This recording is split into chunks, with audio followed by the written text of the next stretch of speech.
Welcome, ladies and gentlemen, to another Ace and Ektar Heroes of the Storm casting podcast. I'm still Ektar, and he's still Ace. Ace, welcome back to the podcast.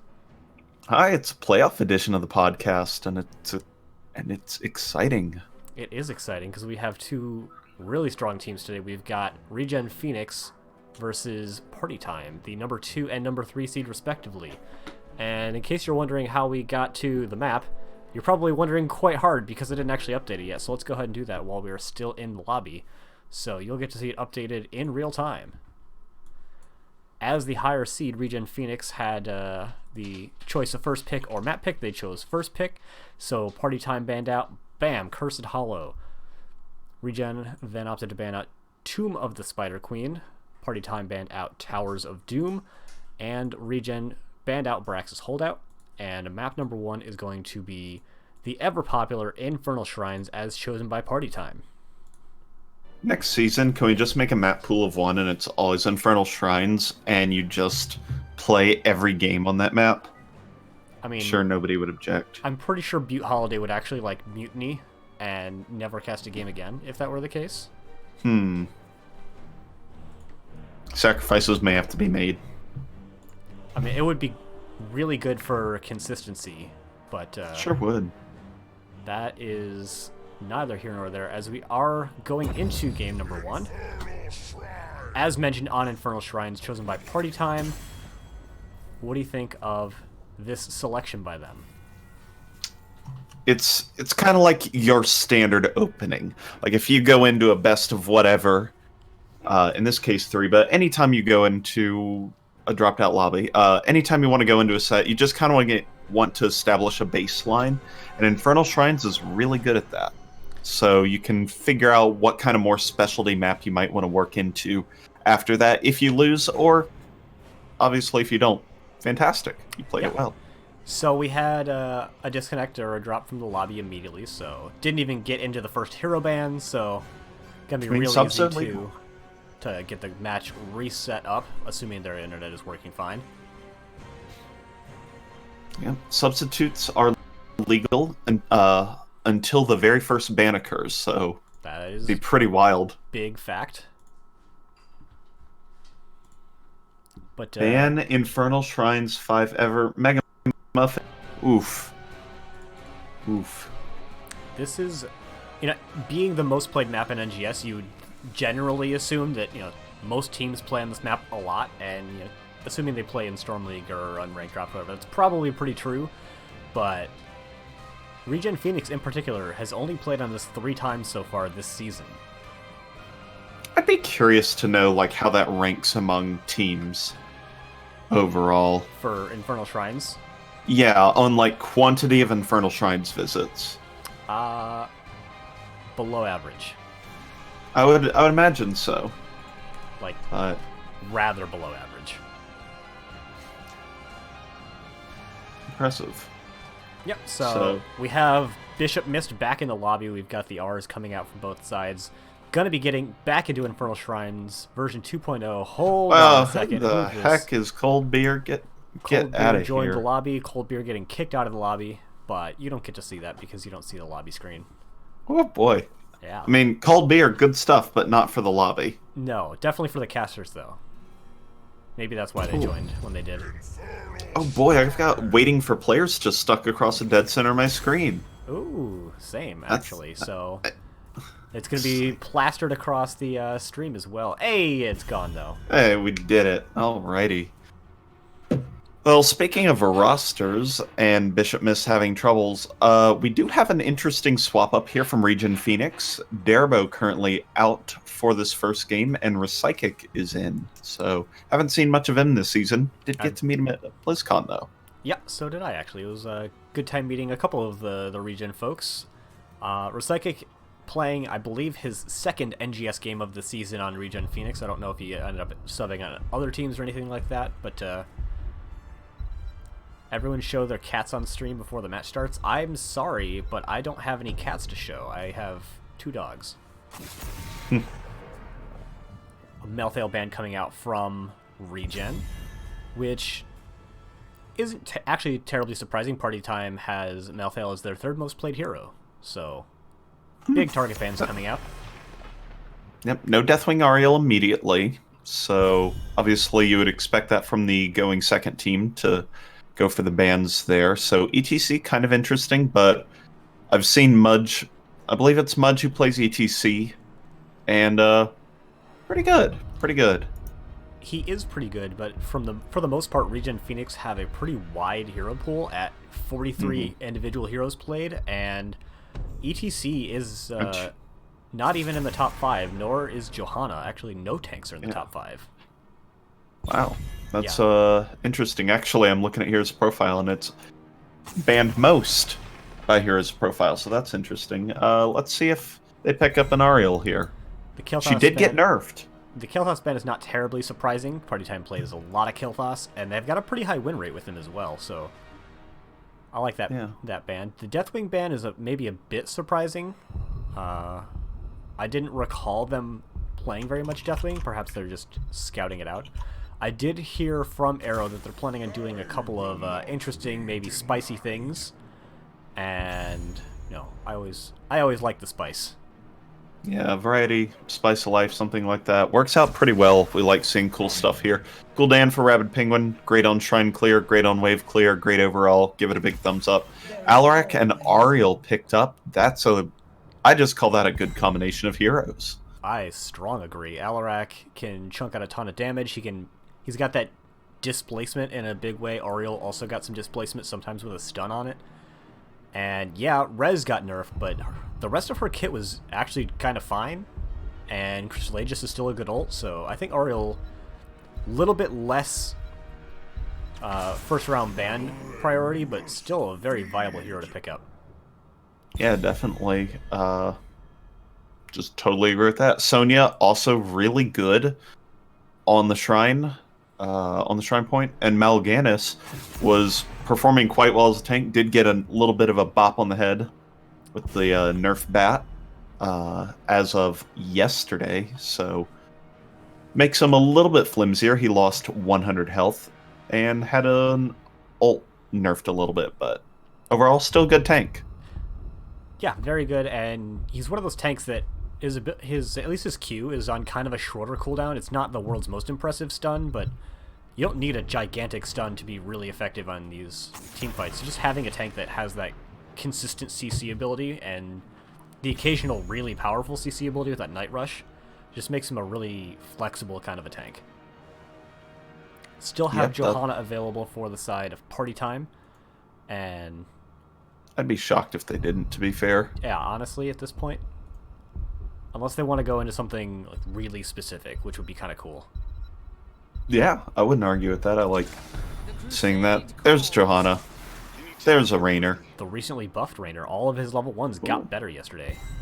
That just means he's a better hero overall. Yeah, genuinely. He can't not be better than he was before. For anyone that's not familiar, his damage bonus on Exterminator went up by about 25%. The scaling on his stacking quest at level 1 went up from 0.75 to 1% per stack, and his Ace in the Hole just got straight up got Unstable Compound shoved into it. Yeah, that's really good. Like, surprising. I wonder, he might have been slightly underperforming, so I think he's quite good now. So, yeah, gonna be interesting. Recyclic here picking up the Lucio, the only healer he's played so far in this season on ReGen. There you go, and Arya going over and picking up the Cassia, and to finish off on Party Time, we do have Leoric being picked up by Schumann. Big ol' swapperoo coming out between Arya and Rabid Penguin to get him on the Cassia. I'm not sure how I feel about Cassia here, to be completely honest. Yeah, Cassia's in a weird spot. Like, overall, I actually really dislike her here because she's got to step up a lot. Even with her Q build, she has to step up to deal damage. And that range is pretty much the exact range that Alarak can just pull combo and just nuke everyone down. So it's a little bit dangerous. So Rabid Penguin's going to have to play that line very carefully and watch Alarak's cooldowns. And for the most part, yeah, she does get that 75, I think, physical armor while moving. But Jimmy 40, can just 60. stay out of her range and poke her down. It's not the fastest way to poke down a Cassia, but it's a relatively safe way. Yeah. Yeah, I mean, we'll see how proficient Rabid Penguin is. Alrighty, we have spawning in the left-hand side in the blue trunks. They are ReGen Phoenix with Captain Arrow playing the Melganis, Psychic playing the Boostio, Rabid Penguin playing Cassia, Mudge on the Sonya, and Area is playing Gul'dan.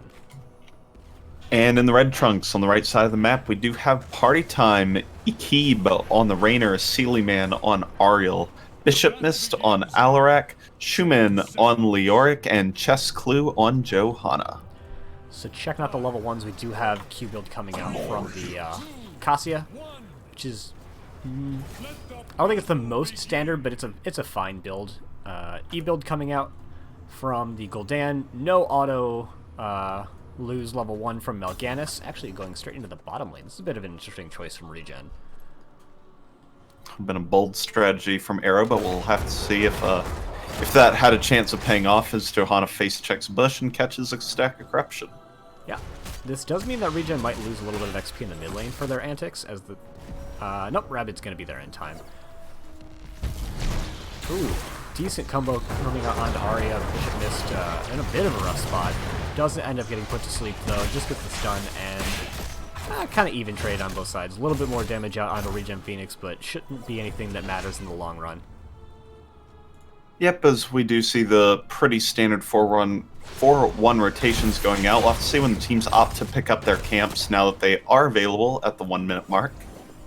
This is a great time for Party Time, being ahead in the rotations to go ahead, pick up that bot soak with just 1 or 2 heroes, and then go ahead and grab that camp. So, well macroed by them to start.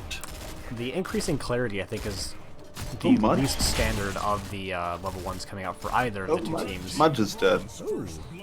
Well done, Schumann. Or Schumann. I'm going to say Schumann. Yeah, that rolls better. Yeah, but normally you end up seeing people go into the... Oh, God. Faster swing sweep. I think it's got the word alacrity in it.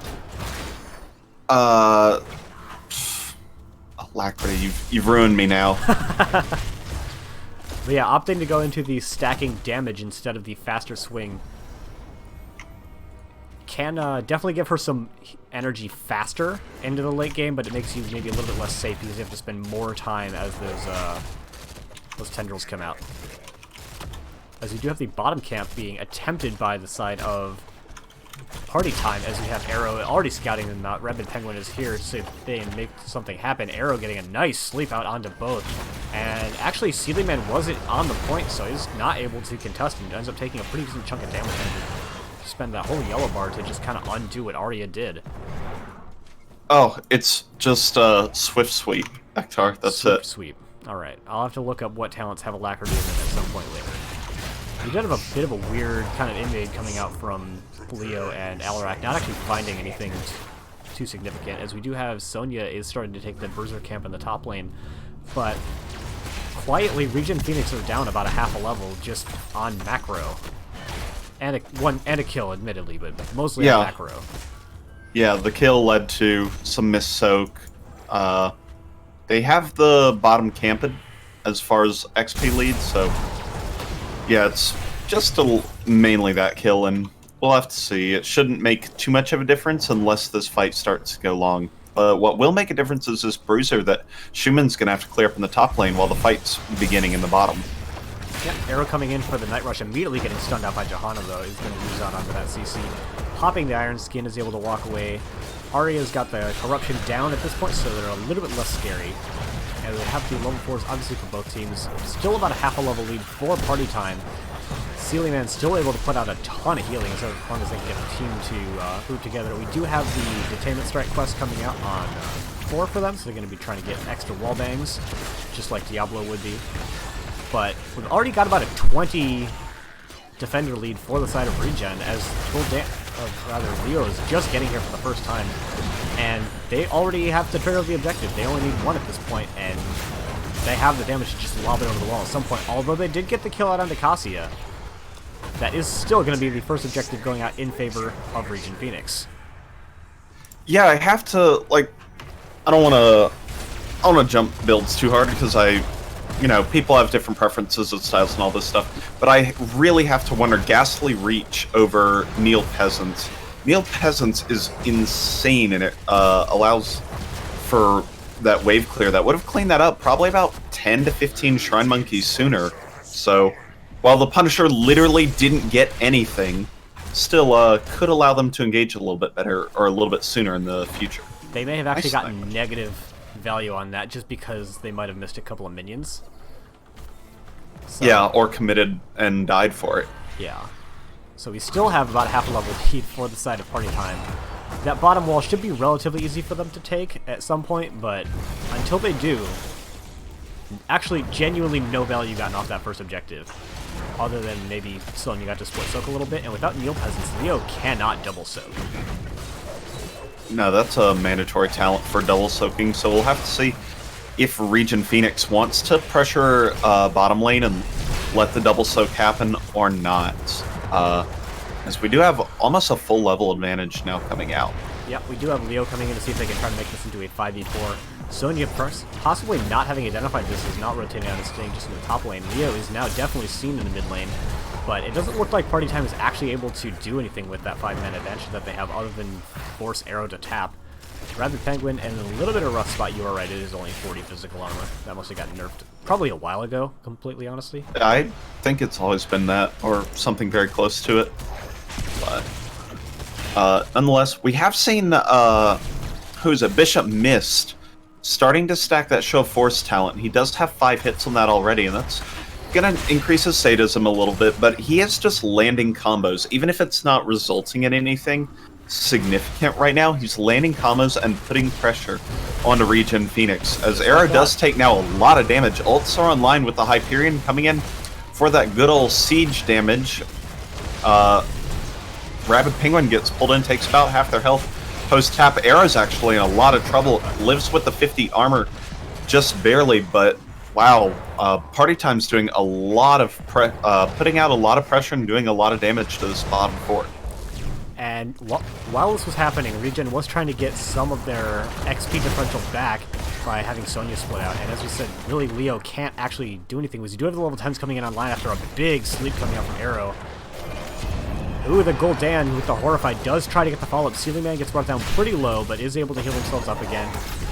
We have 2 ults getting popped there as a defensive measure to try and stop what Arrow, or rather what Party Time wanted to get done, but the Valkyrie? Is that what it's called? Yes. Valkyrie actually getting huge value. Almost never see that picked up outside of a brawl, but working out very well there. And Psychic going in with Arrow to get that just little bit of boop and slow, getting that second kill. And it's now 2-2 in kills and only a very small XP lead over for Party Time at this point. I'm kind of surprised I didn't res that, to be fair, to kind of tempo res the Johanna, I agree. Johanna into the fight, because they're going to be once again behind on the shrine, and you can't let Gul'dan Sonya get far ahead, or they're just going to win every objective regardless of how many kills you get. I think it's really interesting that they split out Sonya to take that Bruiser camp. I would much rather have seen her on the objective here because she is so good at killing out the Shrine minions, and the camp is going to be in the lane that's the most easily defended during the objective, so I'm not sure I like that. We do have the Wrath of the Berserker getting popped here, actually putting out some pretty decent damage into Schumann. Actually get pretty deep into the enemy team's line, but not getting punished too hard for it. Mudge chunking out a lot of damage. He is starting to get chunked out by Raynor as the huge Blessed Shield comes out and secures that kill out onto Johanna. The peeling Horrified not able to find a kill. Arrow gets brought down very low. He might get killed by Iki, but the beat drop is going to keep him alive. And that is going to be... Oh! I didn't see what damage Alarak there, but the Counter-Strike kill coming in clutch right there. Yeah, that was a fight of old economy. Basically, I think 4 ults were on cooldown for ReGen Phoenix as they took that fight, whereas every ult was available for Party Time, and that's an easy fight. I mean, that's like fighting down level 10 practically. And I mean, you see how that fight went. It finally worked out for Party Time to be able to take a Punisher as they got the great Alarak pull into Johanna Blessed Shield. So nice job there. They've got a Punisher, and they're going to start battering down this top lane with level 13. Really good combo coming out from Bishop Mist, just trying to follow up out onto the John Cena stun, is going to get brought down before the Carrion Swarm can get popped, and that means that this fort is probably forfeit, as they've got Sonya in the bottom lane, so it's a 4v3 in the top lane with John Cena, so this is going to go very well for party time. I'm very sad you didn't say forfeit. Oh my god. I'm so glad I didn't think of that in time. Because I would have said it and hated myself for it. Well, that's okay. I'm very happy that I said it. We do have the front wall getting taken out as the same... one tower getting taken out as John Cena goes down. But that's... this seems to be a problem. Mal'Ganis's main weakness as a tank seems to be counter CC, interrupting his ults. And with Alaric silence, Johanna's mini stun on Condemn, Jim Raynor's penetrate around, it creates a lot of interruption opportunities that are up all the time. So Arrow's gonna have to be very, very careful with these cooldowns and not rely on that Carrion Swarm to get him out. I don't think penetrating round is actually going to stop Carrion Swarm because it's not a stun, it's just a knockback. I think he just died. Because it only went on short cooldown, right? I think it... Let's see. Check the death recap for that. He did die to penetrating round, so you might be right. You might be right, but... Because he can move while the channel time is active. Big combo actually coming out of Arrow. Bishop Mist, like you said, he's just getting these combos for the sadism, doing a little bit extra damage, forcing Lucio to have to hit his E more often, and in particular, following on the John Cena stuns. Basically, every time John Cena jumped, Bishop Mist was there for the pull, and they don't have an unstoppable to just absorb that, and that's something you generally want on this map in a very big way. Yep, and now level 16's on the horizon for party time. ReGen Phoenix is up here in the top lane trying to make something happen, but they have to be aware that they could be rotated on. Arrow is going ahead and warding a bush, while Bishop Mist stares across the distance. They cannot see each other because, you know, line of sight makes sense. And, yeah, it's just a little bit of a, like, mid-shrine standoff, and then the teams go their safe and defensive ways. Are you telling me that you can actually see people at 8 times your body length? I mean... Whoa. Does that even work? We do have the 16s now coming in for the side of party time. Actually going into the Will of the Heaven, which is not a terribly surprising pick. I do more often see the Reservoir, but when you've got a recently buffed Jim Raynor, give him some attack speed. He'll be good. Yeah. Yeah, it gets that pepper more often, and that's pretty good. That's proccing your ace in the hole, and you get more shots while they're slowed. So I'll count it as a pretty good talent. And yeah, seems good. Leoric on the damage reduction build, as looks like Era's face checking Bush is in a little bit of a trouble as a fight breaks out up level 16 for party time. A lot of damage being tossed out. Era's one very low, gets his ult put on short cooldown again, having a really tough time executing that, getting that one off, and Cassia falls as well. And up 16, party time is going to go ahead, take this Bruiser camp, and basically for free take this objective. Yeah, that was a really impactful Blessed Shield coming out from Johanna, keeping several people locked down and importantly stopping Arrow's ult from coming out. Sonya, you're in a bit of a rough spot. Going in interesting route is 0% chance you get out of here. But at least it's a distraction. This is a stall to re-engage regardless. Going down, they might have a chance to fight 4v5 for this. It did stall out the death timers for Arrow and Rabid Penguin, but I just think the whole thing of that, they retreated in a kind of aggressive way, and I was kind of surprised at it. Yeah, it's almost like they expected party time to stay around a bit longer after they got that camp instead of going straight for the objectives, and so they thought, we can be out on the map a little bit as long as we're not in the top lane, and they misread what it was that party time wanted to do in that position. Yep, and now John Cena's up.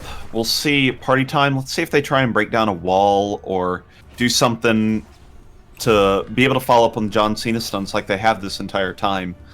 Because Arrow's having a really tough time dealing with that follow-up CC as the pings go out to get that side wall down. Yeah, he's been popping the W there to get that 50 armor, but 50 armor doesn't stop you from getting stunned. He gets a pretty decent half of his health bar getting chunked, beat drop getting a little bit too late and not actually protecting from that much additional damage. The Detainment Strike is going to put Mal'Ganis into a spot where he just kind of dies. Psychic is pretty low. is able to avoid the... Oh, talent names are hard. Is able to avoid the Entomb, and we had the follow-on kill going out into Sonya. John Cena's down at about 15%, but there's still a 5 versus 3 going in onto Core. Area taking quite a bit of damage, is able to finish out John Cena, but I don't know that there's a lot that ReGen Phoenix are going to be able to do at this point to stop their core from going down.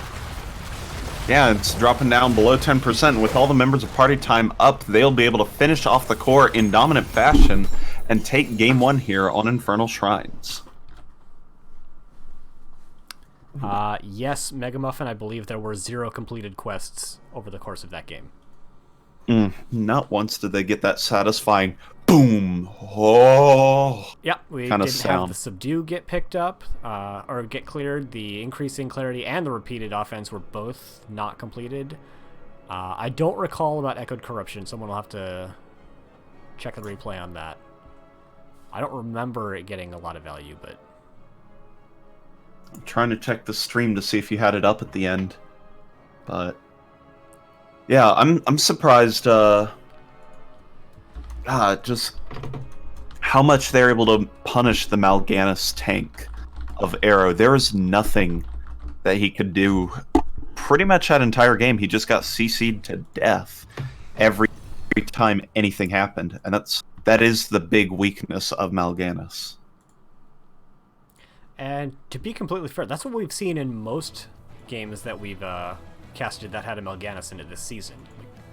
Yeah, at least we didn't get a Dark Conversion, though. It would have gotten very slightly less value than Carrion Swarm did there. Yeah, you at least got the Carrion Swarm off, which did get its cooldown nerfed. I believe it's up from 80 to 100 on this patch, as I pull up the patch notes.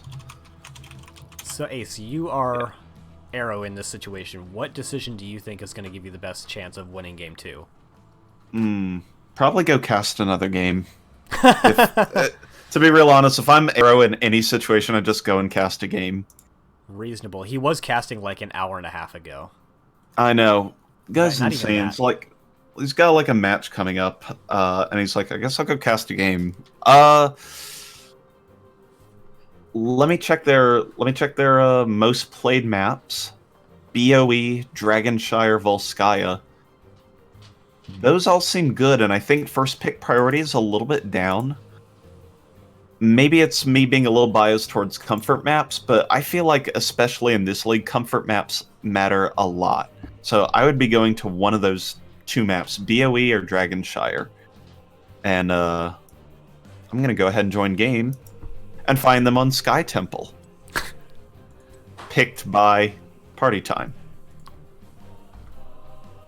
So opting for first pick again are Yep. ReGen Phoenix. Yes, they are. So, throw all that out the window. Yeah.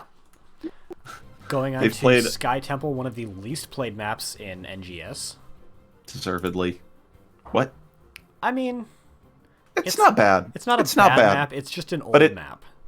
Yeah. And it's just a fast map. That's true, too. It's fast and split. Its playstyle is somewhat static, I would think. Yeah. You kind of trade... Generally, you trade one of the temples, you have to fight over the bottom one, and whoever gets level 10 first gets that one. And then you split the next one, because one team's down level 13, usually. And then all of a sudden, you just try and get, lane pressure everywhere else, and all of a sudden, one team's like, holy crap, I have no structures, I have to take a crazy fight. And usually there's one fight at the end, and that's it. There's no more, because the map has just forcibly ended the game. Yeah, so it's the type of map where, because of the way that it deals damage, every objective in some way damages the enemy team, but this one does it so directly that it's hard to have a game even in the late game. And it does tend to just kind of snowball into which team has been winning. Which, to be very fair, that's most of the maps. That's Heroes of the Storm. It's kind of a snowbally game, but this is one of the maps where it's hard to go even into the late game. Yeah, I'd agree with that. And it's one of those maps that you get to pretty high levels because the soak gets done pretty well. 3 lanes, everybody's rotating all around. But you get there quickly. You can be at like level 16 by like the 11-minute mark. And so some of the interesting decisions that do get to get made are like, do you want to take a hero for their level 16 but be behind structures? And that's like a Zeratul kind of thing. Or do you want to take more early game heroes and try and build up that unstoppable lead where you get the map pressure and just kind of win even though your team fight starts to fall off late? So I would like to point out this is the map that caused the name Throw Pit. Like, so many games have turned around on the boss on this map that's the X factor on this map. Is really that boss, because like I've seen teams win 3v5 under this boss just because the stuns for some reason hit way more often because of the whirlwind, and it's so centrally located that people think that they can take it when they really can't. And yeah, it's just kind of a spicy boss compared to the others. Yeah, the spicy boss is always the best kind of boss. So, looking into, let's get some minor scouting report coming in. For ReGen Phoenix, they take melee heavy comps on this map a lot, it seems. Just like looking at the team overview. Now, they've only played this map twice, which again could lead them to have some kind of unfamiliarity with it. But, you know, they've taken Greymane twice. They've taken a global at least once. They've taken Medivh, which is off the table because Darbo is out. Yeah. Which is a very big deal. So I want to see ReGen Phoenix break something out that's going to really... that they're comfortable on, that they can execute on. I mean, ReGen Phoenix, or rather, Party Time have only taken this map 3 times, so it's not like there's a huge disparity in familiarity. That is a factual statement. Let me see what Party Time's done. Map. They've played a Deathwing on this map. They've played Nazebo on this map. But I don't think we have Key to You today, right? No. Yeah, no Key, so probably no Nazebo. Thank you, Secret3332, for redeeming your literally nothing. Really appreciate it. Not actually picking or banning Abathur, so bit of an interesting strategy coming out from Party Time on this map. I think Abathur is ridiculous on this map, and I can't believe he would make it through picks and bans ever. But I don't know. We'll see that here.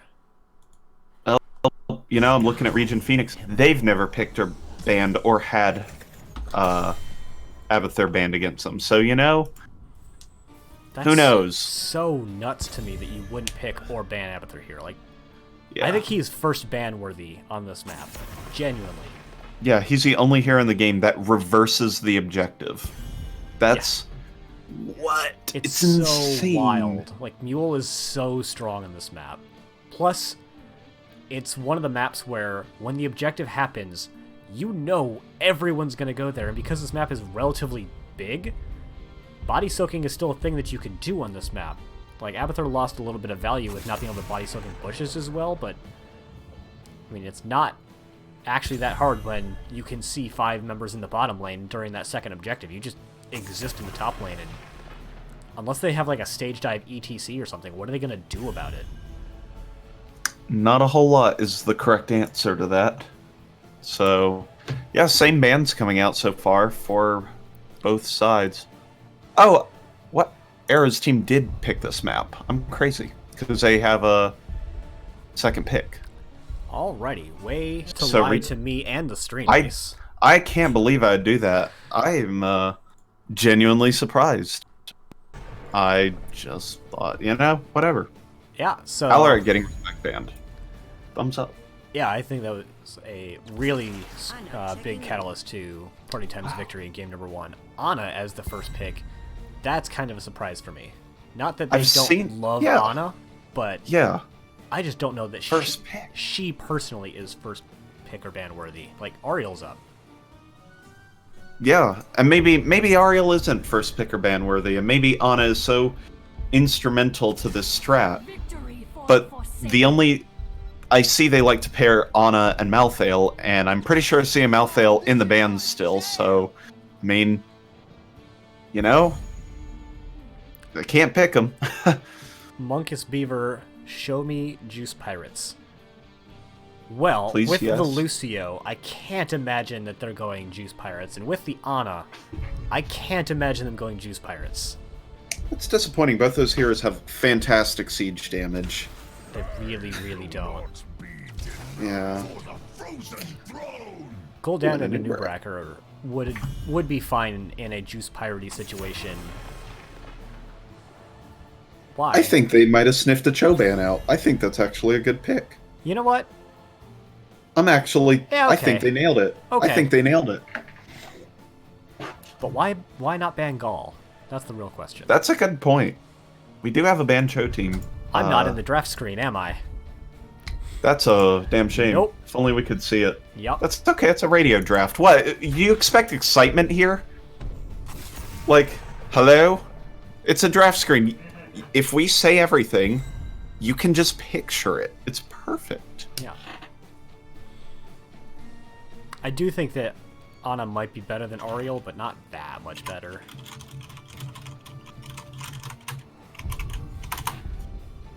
Lucio, Yep. Recycling really showing their preference for the Lucio. 3 for 3 games in NGS on the Lucio. We do have Greymane, which standard. Pretty good race. But Race? Considering that is not a Tyrael or a Morales, I'm pretty likely that we're not getting Juice Pirates from ReGen this game. Fair enough. Gosh. But look. Ready? Party time still can. You use a Nubrak to spawn beetles, which are kind of like a sanctification, and then you nano boost him with the Ana, so he can produce beetles faster with more abilities. I see no problems with that. We do, however, have Bishop Mist going to Imperius. Maybe that'll get swapped around, maybe not. And Akib on Zeratul. I like that. I like that as well. It's a big map, and I think Zeratul can just kind of get a lot of value. Yeah, and they've got combinations of ults with it. You can dive the Anubra. Ooh, yes. Who called that? Oh, someone did. I think that's Monkus. Was that I need to scroll. Vikings, Jordamax. Jordamax, or Jordomax. Calling the Lost Vikings pickup, played by the normal healer main, Arya. Oh man, I'm a big fan. Big fan. Personally, a big fan of healer mains that also play the Lost Vikings. As a healer main who plays the Lost Vikings, I am incredibly shocked that you would like that. Yeah. Monkus says, you know, like a minute in the past, if they take a double soaker, they can just run it down. I'll tell you, they did pick up a double soaker. Yeah, and then some.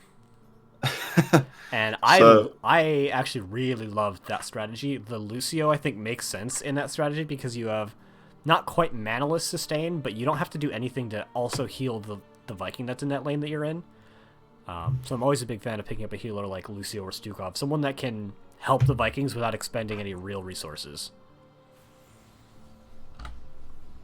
Very reasonable. So we have spawning on the left-hand side in the Blue Trunks, the team that I very personally want to win game number 2 because game 3 is the best game. ReGen Phoenix down 0-1 currently with Arya playing the Lost Vikings, Rabid Penguin playing the Sylvanas, Mudge playing the Greymane, Captain Arrow playing the Muradin, and Subman Recyclic playing the Boostio. And on the right side, up 1-0, it is party time in the Red Trunks. We've got Bishop Mist on the Imperial Lord, Schumann on the Gul'dan, Poke Flute on Ana, Chest Clue on Anubrak, and Akib on Zeratul. I will say, taking the Lost Vikings against Zeratul, bit of a Monka S. Yeah, a little bit. But going like what I was saying before, it's a big map. It's a little bit harder for him to be in a lot of places. I mean, you can only really be in one place, but you can only, try to kill one Viking at a time. Already trying to kill Olaf, but he'll be just fine. as we do have everyone in the bottom lane not going for the immediate Sylve cheese. It was definitely sniffed out by the side of Party Time. But they could start it up pretty quick as soon as this minion wave starts to die. Alright, the call is made finally to go in. Gul'dan was barely overextended and does take about half his health as recourse for his actions, but overall is going to remain nicely healed with a good drain life and the healing darts from Ana, and let the siege begin. Rabid Penguin's going to pop that Sylve trait and try and just shut down these towers and let Mudge push into him. Bishop Mist rotates down, gets a Sylve on a stick, and does a lot of damage, but yeah, it's still going to be tough. Ooh, nice corruption hits there. So really interesting right now the way that Arya is actually playing the Lost Vikings, having Eric just kind of rotate around to support whichever Viking is feeling the pressure at the moment. So Olaf actually might get taken out as well in the top lane. That would be really bad for them.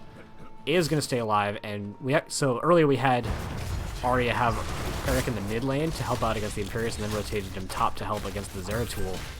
We do have the camp getting picked up for the side of Party Time, really well done by them. The only thing that is kind of bad for keeping two of the Vikings together is you don't get as many Viking bribery stacks. And that's a pretty important thing to have stacking quickly.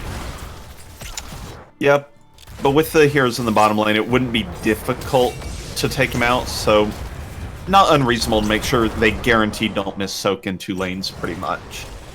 Checking out the level 1 talents, we do have Pursuit of Flame this time, not going into the Echoed Corruption. It's almost done. Yeah. I actually like that. I mean, like, I don't like Pursuit of Flame much, period, but if you're going to use it, it's a good anti-siege tool because it's more sustainy than bursty, and you get it online quickly. Chat was saying run it down comps, like what ReGen Phoenix has, are going to be good with the Vikings, and Pursuit of Flame allows Gul'dan to counter siege a little bit better, so I'm okay with it. So, I say I'm going to talk about the Vikings more than I talk about the average hero because I love them. We do have Pain Don't Hurt on 4, which is an interesting talent choice. It does mean that Olaf's going to be able to heal himself, so that because normally he has no self-sustain. The other two you can get some amount of self-sustain outside of just the Regen Master from all the globes, but this will mean that the Zeratul ganks in the mid lane, if they don't actually kill Balog, aren't going to do very much. So we have a huge combo actually coming out onto Mudge, taking a decent amount of damage, but he's staying in to fight. He's got the disengage and he does decide to use it. But still no full hero kills out onto either side. But yeah, the Pain Don't Hurt means that Balog is going to be able to stay in lane a lot more easily. And with the rest of the team in the bottom lane, that means that they've got continuous coverage in the top lane and continuous coverage in the mid lane. And obviously they've got 4 full-on heroes in the bot lane. So I think it's a really smart pickup from them. Seems reasonable to me. First objective is up and a Viking falls in the middle lane, but I think this is just going to be a pretty amicable 1-for-1. It looks like Party Time kind of wants to make something happen up top, but all of ReGen Phoenix is there because the Vikings are everywhere else, so that's a possibly ill-advised fight. 4v4 actually going to happen in the top lane here. Chest Clue going to deal a lot of damage to Mudge. Mudge is able to Greymane form out, at least for the moment, gets out with about 500 health. Arrow's in a lot of trouble. Big spear from Imperius. Nice boop from Psychic. That boop is actually huge because that could have been 2 or 3 kills. But yeah, nonetheless, Party Time takes control of this top objective and going to get some extra shots. And that whole time, Zeratul managed to soak the entirety of the rest of the mid-temple. He does have to back because he got brought down very low. We do have a bit of a camp steal coming out from Area, going to use that Viking Bribery to just take that over. And they are one of the few heroes in the game that have a bribe talent that also reduces the cooldown of the actual camp itself. So, going to be able to get those camps even more often as we do have Bishop Mist trying to do something, but it's Eric. He's fast. What bribe talents actually reduce the cooldown anymore other than Viking Bribery? Because I don't know if there are any left. I always thought it didn't. I don't know. I don't think it does anymore. Nonetheless, we do have a push in the top lane as the Bruiser camp is going to embolden ReGen Phoenix to push in Sing 2 away as well. The Sylve trade is out on the fort, and that is going down rather quickly. Keeb is flanking in from the back as the Bruisers go down, but nice boop keeps him in a really awkward spot, and he's going to have to blink away and live with about 80 health. Nice job there. Arrow now taking the full force of this, lives with the 30 armor from the Dwarf Toss, and it looks like the aggression is repelled for now. I love what Psychic was doing there, and just using the speed boost plus amp it up to just get the team out of there. That's kind of one of the problems that you can have with running the Lost Vikings is suddenly, sometimes it'll be a 5v4 and there's nothing you can do about it because you only have 4. Just use that speed boost to get everyone out of there and not take a disadvantageous fight. Alright, Monkus says most do that. Nova may do that, but there's a reason why Nova doesn't exist in games. Overall. Wave cleared up for party time. They did have to force a disengage off ReGen Phoenix, so that top 4 does remain alive. Arrow's in that and pops the Avatar, but that healing is not enough because of the anti-heal from Poke-Flute, and that's a critical kill. Yeah, most bribes don't. I don't actually think that Bright Wings does. I know that Wingman doesn't. I don't remember who else has a bribe besides the Lost Vikings and Nova past that. But definitely at least Brightwing and Falstad do not lower the cooldown of camps. Yeah, I think that's about it, unless there's some really kind of less used heroes or less used bribe talents. But nonetheless, we do have bottom objective coming up, and it looks like the teams are kind of jockeying for position. ReGen Phoenix really wants that top fort down, and they'll get it. It's just if they get collapsed on by party time while it's happening. It looks like both teams are kind of trying to collapse onto each other. It's really weird. Neither team really successfully collapsing onto the other, and we do have the disengage call coming out from ReGen. Arrow is getting left behind as the Dwarf Toss was already used, but is back up again. Eric gets killed in the bottom lane by Zeratul. And we do have the 4 versus 4 in the top lane here. We did have play again getting used in the mid lane. Arrow gets put into the box and is going to get Wrath of Angired back into his team. But it doesn't look like he's likely to go down here. In fact, it looks like Bishop Mist is the most likely to go down, as Mudge does get the kill out onto him. Beat Drop gets used almost preemptively a little bit there, just to make sure no one ends up dying.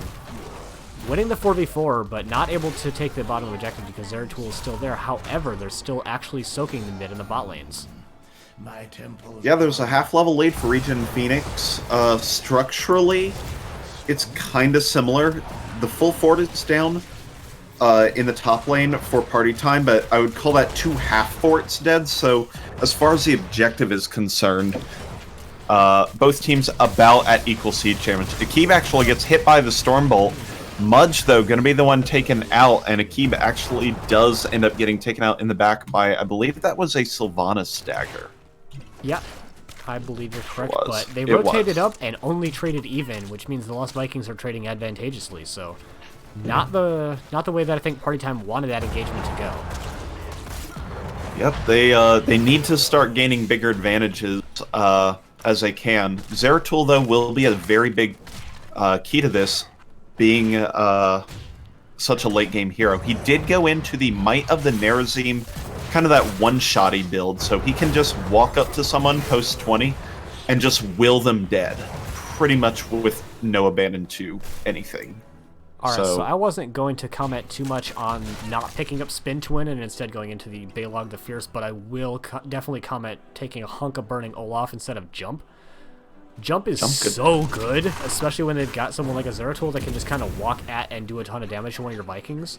Just being able to make them not die in a position is so powerful, and it also guarantees that we're not going to see them pick up Impatience as a Virtue on 16, which isn't the most common talent, but when you don't have any basic abilities to reduce the cooldown of, then like, why would you ever pick that up on 16? BM. Yeah. BM. You know, it has been 4 levels, but I don't know if we've seen every ultimate. We do have Avatar, Wailing Arrow, Soundbearer, Curse Bolt, and Play Again, which I don't think has been used yet. Definitely has been used. Okay, alright, paying attention. You see, that right there is the type of thing that Jump possibly could have saved them from. It was 2 full heroes versus a Viking, but Jump is so good. It can get you out of so much trouble. Yep. Olaf actually, sorry, that is Eric getting taken out as the fight starts to break out here in the bottom lane. Wrath of Angier, that feels almost defensive. Bishop misses in a weird spot. Nice burrow by Chest Clue does get 3 kills there. Body blocking is occurring in a major way in the bottom, right at that entrance, as nobody's actually gone down yet. Healer's doing a great job on both sides, but now Bishop Mist really in the most compromised position, as Party Time seems to be forced to retreat with the sound barrier coming out from Psychic. So one of the problems that you actually have on some maps of the Lost Vikings is that they're not good on the objective. This is not one of those maps. The Vikings are fine on the objective because it's literally just siege damage. Actually, Bishop Mist gets put into a pretty precarious spot after that. Horrify is going to go down, but not before Greymane goes down. So 1-for-1 in the bottom lane in that 4v4, and the Vikings are taking the objective. Kind of taking a lot of damage because they didn't end up going into the Mercenary Lord talent, so not having the reduced PvE damage, and that is going to be the kill from the objective, and also a kill from Zeratul, looks like, in the mid lane, but that is also a kill on Gul'dan in the bottom lane, so losing the 4 versus 4 in the bot lane, our Party Time, that is 16 advantage going over for ReGen Phoenix. There we go. Yep, that is the team that's up 16 for the next -3 seconds. This is the important talents here for Party Time, especially. They've got Sentence to Death, which really online Zeratul's kill combo before it like shoots to the moon at level 20. We've got the Epicenter, which is going to increase the total number of stuns essentially that happen. And yeah, it's going to be important for Party Time not to lose pretty much any more team fights here, as they are down to just their keeps. So, Arya picking up a BM talent on 16. It's not completely useless. It does affect the gotta go faster, whatever the hell that the Z is called. Go, go, go. And it also does affect the ultimate, but it's a little bit surprising of a pickup to see here based on the way that Arya has been playing so far. We do have the Nano Boost getting used kind of prematurely, and that is going to be ReGen just kind of backing away because the Nano Boost with Gul'dan is always scary. Arya backing out in the mid lane, but is free to push out through the top lane and defend the bot lane. So this whole not fighting thing is going to continue to provide advantage for ReGen Phoenix the longer this game goes on. Nice pick. Arya actually trying to defend in the top bruiser does end up seeing that the entirety of Party Time backs away for that, but losing a Viking kind of for nothing, it's not great, but it's also not too bad at this point. Yeah, they did bribe it for Party Time, which is, you know, not the best thing you want to see overall, but... And it's not the end of the world. It is going to give Party Time some lane pressure to push it back towards ReGen Phoenix, but it's not the worst thing. Yeah.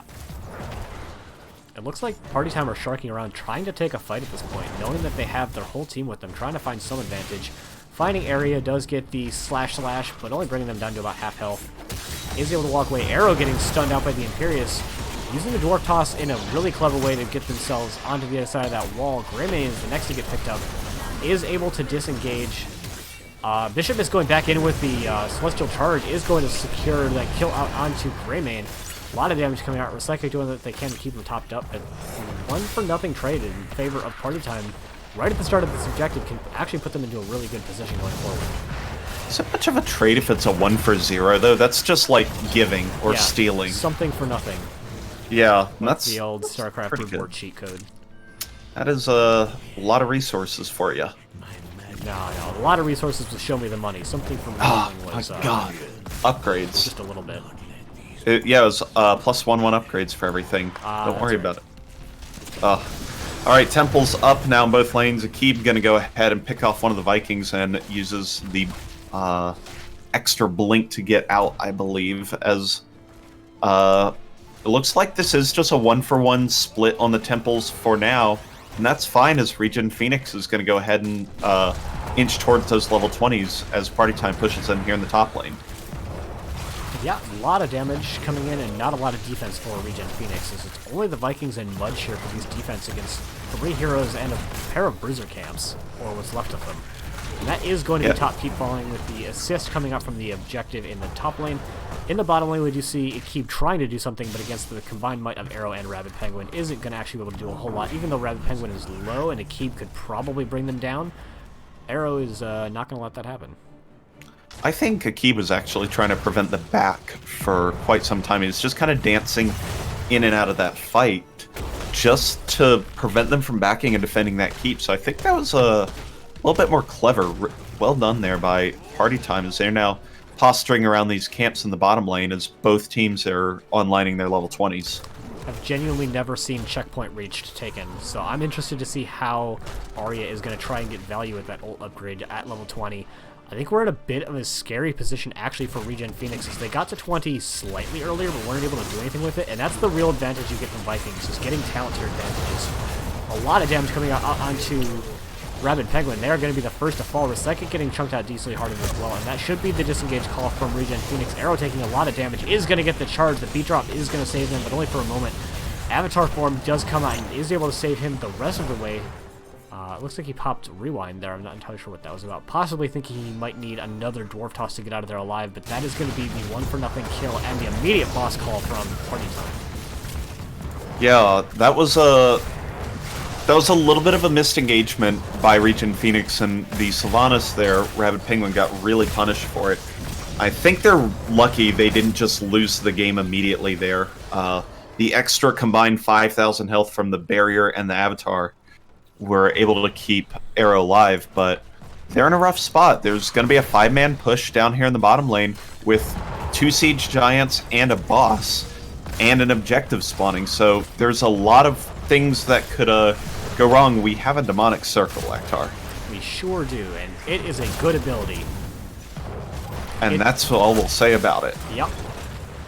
We do have Arya with the Vikings in the top and mid lanes, trying to get some value and hope that the rest of the team can make this defense by themselves. The boss is still very healthy, so it's a scary position for ReGen here, as we do have the Weber up coming out, but Arrow is able to get out decently well. Bishop Mist trying to go into the engagement. Mudge goes in, trying to get out of there successfully. You've got the Wrath of Edgerus getting plopped out, putting Rabid Penguin into a really awkward spot.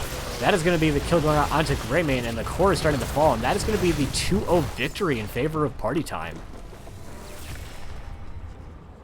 GG and well played. Gee. Well.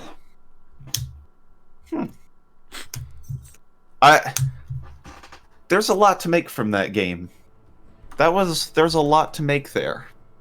I thought ReGen Phoenix played it well, and as soon as like 16 to 20 kick, they did, it's not that they didn't play it well, I don't think. But I think the power spike from Party Time was too much. Yeah. So, well done by Party Time. So, as much as I love the Vikings, the thing that's great about them is getting ahead in XP. And for the most part, they were only ever up about a half a level in XP. So they got to 20 a little bit sooner, and that's usually what you try to do with the Lost Vikings, is hit 20, take a really advantageous team fight, and use that to snowball the rest of the game, or have applied so much macro pressure and gotten so many buildings down that it's hard for the enemy team to deal with, and that just kind of didn't happen. Yeah. That, they definitely lost the only level 20 fight that occurred, so... Yeah, that's, when your strategy relies on it and it doesn't happen, feels bad. Zeratul, I think, was the, you see the stats that are maybe on the screen or are not on the screen, but... Were until a moment ago. But Zeratul cleaned up Vikings well. Arya ended the game with 3 full deaths, at least, because it doesn't show decimal deaths in the post-game recap. Cleaned up the Vikings well, soaked well, and then put in the work post-16 for the team fight, so... well done there. I think Akib really put in the work there on Zeratul. Yeah, and they picked up the Vikings after the Zeratul pickup, so in theory they knew what they were getting into. It just... They thought that they had the answer, and kind of didn't. Yeah, but as you said earlier, they might pull out something spicy tonight, and Lost Vikings on Sky Temple are spicy enough, and I appreciate that from ReGen Phoenix. I agree, but yeah, I kind of wanted to see that game number 3, and not just because the Vikings were in it, but because game 3. Yeah. Oh well, maybe next time. Hey, if we do a cast for any of the division finals, we'll do a game 3. That's true. We're guaranteed at least a game 3. Hopefully more. Then we're big fans of game 5, actually. Whew. Caster stamina's like, okay, we want the game 5 because we're casters, but also, are we ready for a game 5? Yeah, right. That's how it feels like. You working on an interview? I threw out the question to Captain Akib, have not gotten a response. Who's in chat calling to go which I mean, that's a decision that's made. So yeah, we'll have to see. Otherwise,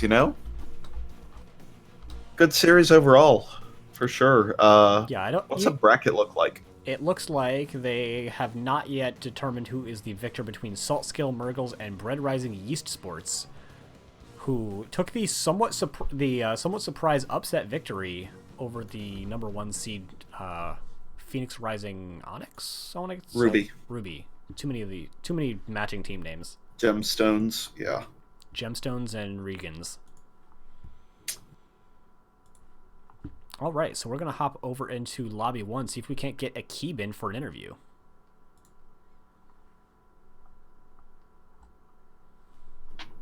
And now we wait. And now we do. He could delay as long as he wants and make this increasingly interesting. But there we go. We've got a dancing... Hey, General Colby. Hey, congratulations. Thanks. So, obligatory first question. How does it feel having gotten yourselves into the Coastal Finals? It feels great, actually. We've never made it this far in our division, and it feels really good. How long has Party Time been an NGS team? I'm not very familiar with the name. We've been in NGS for 2 seasons. Last season, we were known as Murky's Hit Squad. Okay. That makes more sense as to why, because I'm pretty sure Party Time hasn't been a thing for that long, but that's that covers that. So yeah, well done getting to the Coastal Finals. Were you in B last season as well? Yes. Okay, cool. All right, so game number 1 on Infernal Shrines, you had map pick. Why Infernal Shrines, if you don't mind my asking? It's just a comfort pick for our team. I think it's one of the better maps that we can macro on and just capitalize on our comfort picks on that map. And I saw you picked up Jim Raynor. How's he feeling with his new? He feels really strong right now. If you take his ace in the hole, and then his new level 7, and if you combine that with debilitating rounds at 13 and paint them red at 16, he just basically have like a ancestral healing at 4 seconds. It's ridiculous. Cool. I don't play very much Jim Raynor, but I'm interested to see how the buffs work out for him. I believe, what is it, the penetrating round cooldown reduction was on 7 now? Yes. So, and then Paint Them Red gives you 90% lifesteal on penetrating round shots. Yes. So you get your own like massive heals, and Paint Them Red's been pretty standard for a while.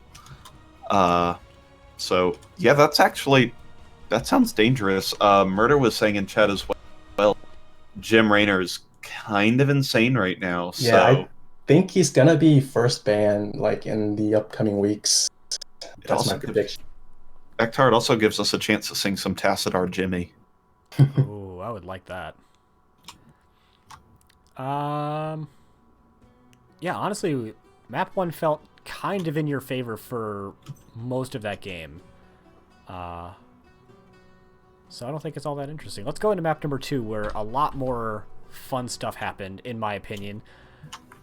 You guys had already finished your draft off with a Zeratul, and the enemy team went into the Lost Vikings into your Zeratul. How are you feeling at that point? I was honestly kind of scared because we've never really faced the Lost Vikings before, and trying to macro against that was just very tough for us. So, how familiar are you with the Lost Vikings in general? I guess not very much, you said. Right. But it ended up working out really well for you. You were able to get a couple of kills. You were kind of trying to split soak, which isn't Zeratul's forte, but it worked out well enough because you could get kills sometimes, so they weren't getting a huge amount of XP advantage, but they were about a half a level lead for the most part into that game, right up until about the 16 mark, where you guys started to really win team fights in a very major way. Right. But what was your thought process going into Sky Temple? This was your opponent's map pick, I believe, right? So our game plan was just to have Zeratul double soak because he's pretty good at that, and he can kill Vikings also, while our 4-man just counters their 4-man, and which worked out really well in our favor. And we knew that once we get into the late games, our comp is vastly more superior to them because they have the Lost Vikings as in late game. So we were just playing towards the late game, and that's what happened. And then we just destroyed them in that bottom lane fight. Alrighty, Ace. Anything else about the games? Might of the Nerazim, just curious. You have plenty of void setups. Is Might of the Nerazim just a Viking specific thing? Why'd you go for that pickup? It's very good at single target killing. That it is. And I see that their team, like, they can't really counter that. Only Lucio having his sound barrier. And I'm pretty sure Zeratul can break that shield with his full combo. It does like 3.5k damage or something like that crazy. I mean, depends on the level, but level 20, the barrier is 2800. Yeah, like once Zeratul gets level 20 with his Might of the Nerazim, he can just kill one person on their team every 20 seconds. Yeah, assuming there's no interruptions, peels, whatever. Right. Yeah. I mean, that's definitely reasonable, and I've played that build, and it's really fun to do. I'm pretty interested in that because they'd also always be 4-manned, and you've got a noob that can burrow in to create stuns and then horrifies and whatever. Right. So, but yeah, nonetheless, still a good pickup, and definitely worked out for y'all. So looking ahead, you're going to play against the winner of Bread Rising Yeast Sports or Salt Scale Murgles. Who do you think is likely to win, and which team do you want to face going into the Coastal Finals? I think I'm going to give the edge to Salt Scale Murgles, and I want to play them because they beat us 2-1 in the regular season, and I want my team to get our revenge again. Alrighty, and throw it on over to you for all of your fans in the Twitch chat and any shoutouts that you have. This is a shout out to you guys for casting us. Thank you very much. Shout out to NGS and all of my friends that are watching in Twitch chats right now. Shout out to my team. You guys played great today. And that's it. Alrighty, well, thank you for coming on and for the interview. All right. Thank you. And good luck. Good luck heading forward. Mm-hmm. Back to the casting bunker. To the bunker, quickly. All right, we're safe. Duck and cover. Ektar, about to do a replay cast if you want to raid over to me. If you are casting or have the stream open by the time that we finish, I will probably do that. That sounds like some personal promotion banned in the Twitch chat. Game over. Is that really? No, it's so a lot of people have policy in their chat. It's like, hey, it's kind of bad manners sometimes to be like, hey, by the way, come watch my stream. But it's obviously context dependent. But gotcha. But it could be construed as that by some people at some times. So got to throw out the definite over moderating band in the chat. Yep. And if Velcomer comes around, auto ban that guy. Of course. That's basically how that works. I mean, you always ban spam bots, so it makes sense. But thank you, everyone, for coming by. Thank you, Ace, for the Tier 1 5-month resub. Thank you, Mudgeman, for the 50 bits. And thank you to all of the viewers here. We are going to find somebody to raid. We're probably going to mess up the raid and cut off the end of the stream, but that's just the high-quality casting that you get here at twitch.tv/Ektar. But let's get that creator dashboard back open and see if, in fact, Arrow is live yet. Can't believe it. It's only been 5 minutes since his game ended. Why the hell isn't he live? Gosh. you know, not live yet, so can't actually raid him. Mm. So instead, it looks like I'm probably going to raid over Bahamut Gaming, as he is continuously making his push on over to partner. So we're going to start that raid, and the end of the stream doesn't all that matter, so I don't care if it gets cut off. Woo. All right, thanks for watching, everybody. Yeah, thank you for coming by. We will probably try to pick up a Coastal Finals game next week, but they're very popular, and there's definitely some bigger channels looking to get those, so we may or may not have more casts for the rest of the season, and if not, well, we'll see you next season. Yeah, it's been fun.